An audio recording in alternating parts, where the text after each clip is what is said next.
Hello guys, welcome to SeaWorld. Today I'm going to be demoing my dry dock for Minecraft. I'm filming this in version 1.8.1, but it will work in any version that has pistons. So first off, I will demonstrate how it works, and then we'll get into the innards of it. Let's get in our boat, and approach it. As you come along, you go over some pressure plates, pistons come up, you walk off the boat, and then you have a leisurely stroll about, and the person gets back in the boat, the water comes out, flushes them out, and then it resets itself. So, you ask yourself, how does this work? Basically, it's a 5-step process which I'll explain to you and show you the redstone behind it. So let's get out of our boat and go check it out. So, the 5-step process is as follows. The user with the boat goes over the pressure plates, which triggers this RS NOR latch here in black, and once this has been triggered, it sends a signal down to the pistons here, which remain on, and they're all powered. You can check out quickly, I'll do a slow walkthrough to show you how this works. None of it is delayed, it's just all connected.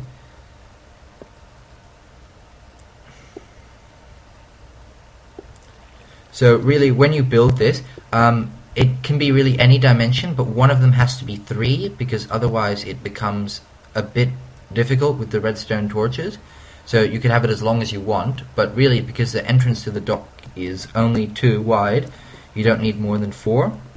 So that happens, and then what happens is the user walks off the dock over these pressure plates, which triggers, the signal gets sent along here, and this triggers this light blue line here, which goes into a monostable circuit, and then it pushes this block out. In Minecraft, when a sticky piston gets a very, very short pulse, it only puts the stone out, and it doesn't pull it back in. So I'll just demo this quickly.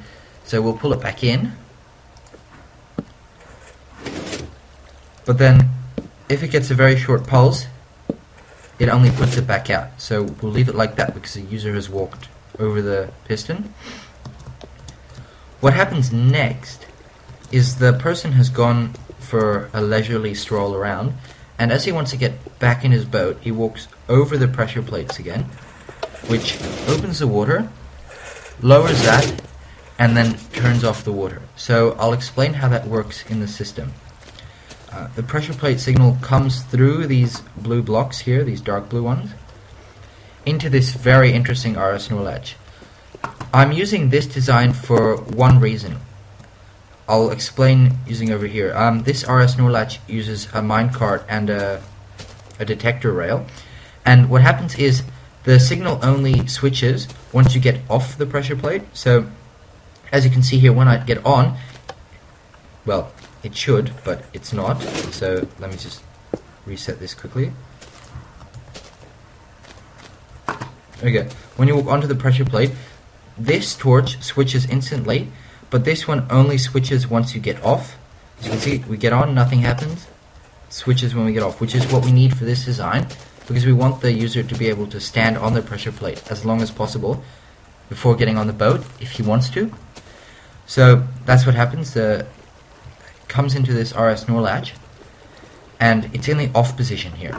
Once the signal comes through the blue line, it goes into this position here. And what happens? 3 things happen then, which allow the 3 separate things to happen up there.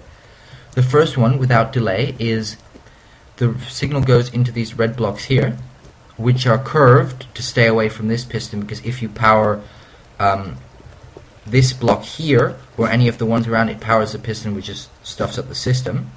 So it goes here, and it turns these torches off, which open the water gate. What happens next is, with slightly less delay, with slightly more delay, a signal comes through here, and as you can see, I've got 5 repeaters set on full delay for this, which means the water has to come out first, and then the pistons have to come down, because otherwise the water, the boat does not flow over the pressure plates, and it just mucks up the system. So you need the pressure pistons to come down a lot later than the water, which you can see. So I'll just show for you the timing.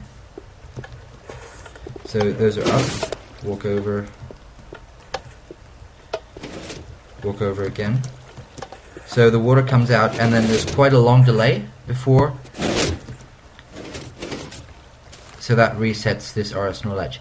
And then the third thing that happens with quite a lot more delay is you get back into this monostable circuit, and there's no delay on those two, and then you have 7 on full delay, and they send a signal, which I'll just show you.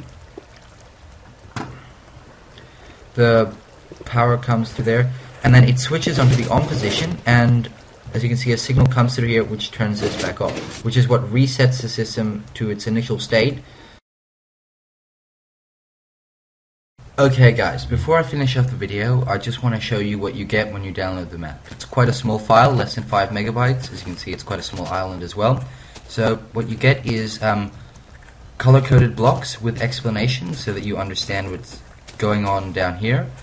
Then you have the 2 separate sort of circuit things that you might not find every day in Minecraft explained. So the monostable piston thing, which leaves the block up, and the minecart with the minecart RS0 latch.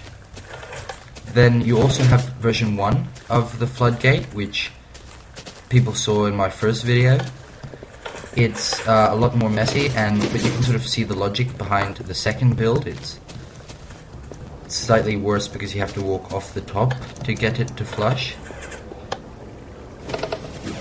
But yeah, that's it. That's what you get on this from SeaWorld. Enjoy, and if you have any questions, please ask.